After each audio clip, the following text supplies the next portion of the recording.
بسم اللہ الرحمن الرحیم۔ السلام علیکم ورحمۃ اللہ وبرکاتہ۔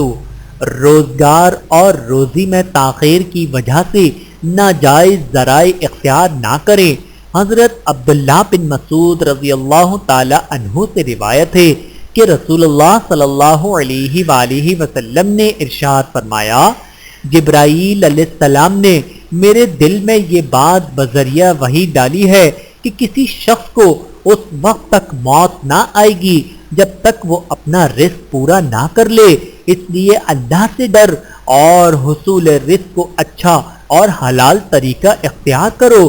رزق کا تاخیر سے ملنا تمہیں اس بات پر آمادہ نہ کرے کہ تم اسے اللہ کی نافرمانی اور معصیت کے ذریعے حاصل کرنے کی کوشش کرو، کیونکہ اللہ کے پاس جو کچھ حلال رزق ہے وہ محض اس کی فرما برداری سے ہی مل سکتا ہے۔ بحوالہ ابن شیبہ، حدیث نمبر 35473۔ اللہ تعالی ہم سب کو احادیث مبارکہ پہ عمل کرنے کی توفیق عطا فرمائے، آمین ثم آمین۔